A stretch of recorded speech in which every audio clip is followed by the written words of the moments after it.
So this is the Acer AcerPower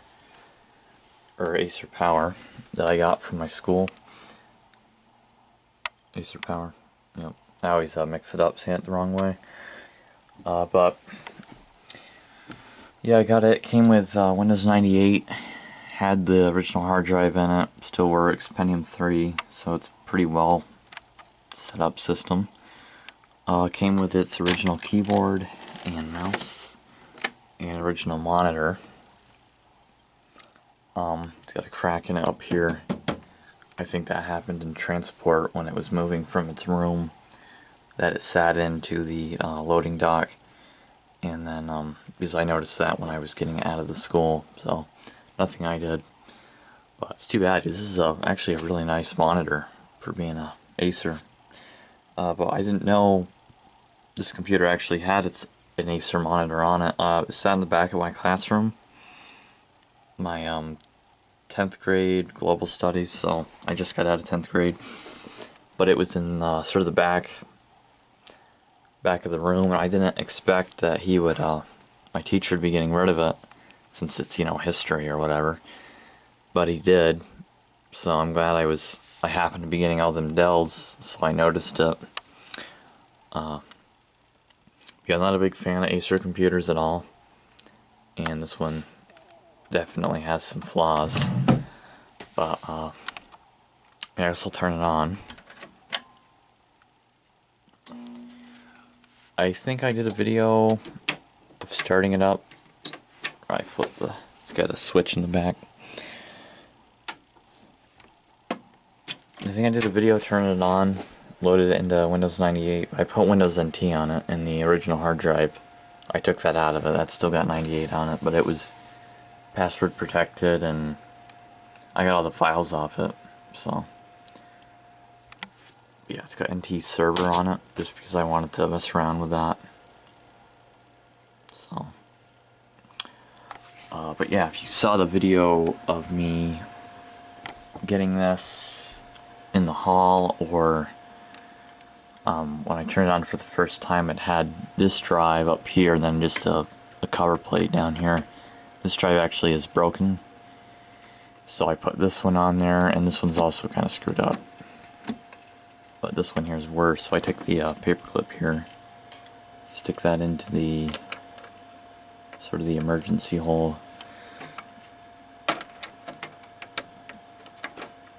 It's kind of hard to do one-handed. You got to aim it.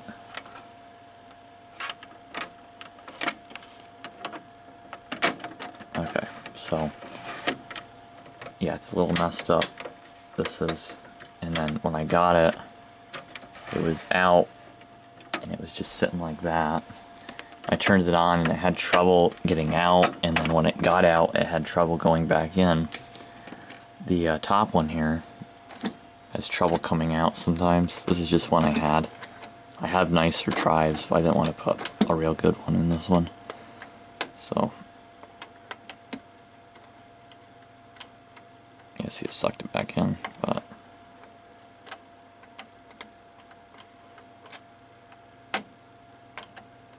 yeah, you get the picture. It'll come out with a paper clip, and sometimes it comes out on its own.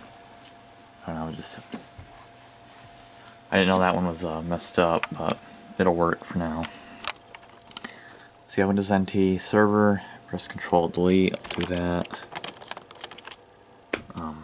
Administrator. On these computers, I always just set my password as owner.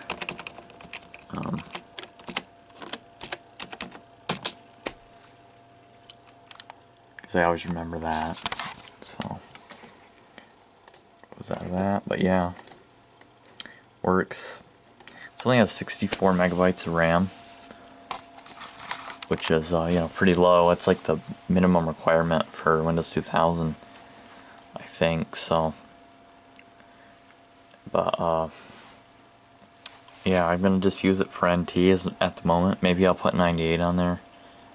I don't think I'm gonna put 95 on it. I have a computer in mind for Windows 95 and a computer in mind for 2000, so yeah, I might put 98 back on it. I don't know.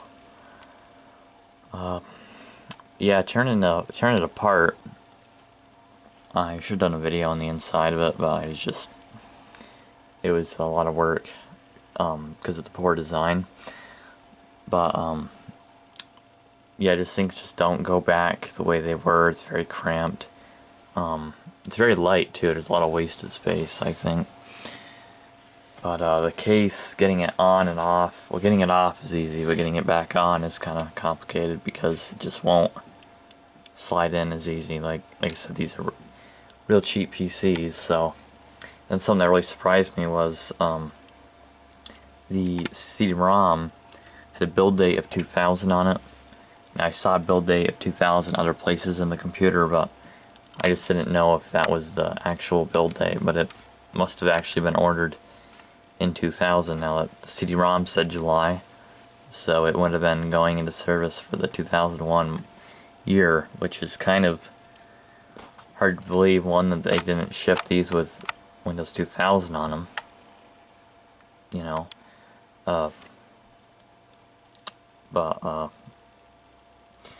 Yeah, so I think wouldn't have been too long after that my school went on to just buying Dells through, I think, some sort of state contract where so they started buying the Dells, started with the GX series, and then eventually they buy HPs.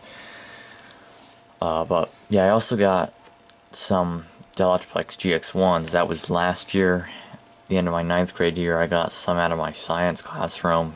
Teacher was retiring anyway, so I ended up with them, some GX1s. And that was in '98, but they were donated to the school through a program. So, but yeah, they definitely did buy Acers back then, because there was some Acer laptops as well. And I remember seeing a box in my gym. It was like a gym storage room in elementary that had a box to an Acer computer with Windows 98 on it. I actually took the sticker Windows 98 off that box. I have it here somewhere. So that might have been the box for this, especially since it was a big box and this has the whole set. But yeah, this is just my Panasonic E50 monitor. I think that's the model number. It's just sitting up there. I have no purpose for it right now. So, but yeah, so that's the video on this as it sits for the moment. Don't have any plans for it currently. I do have a lot of plans for the Dell Precision I got. I'll be doing a video on that. Something cool with Windows NT as well is that it doesn't shut it down. It says it's now safe to turn off your computer. So you just have to hold down the power button. That's another thing, is if you hold that down too long, it'll restart the PC. So, okay, so yeah, thanks for watching. See you later.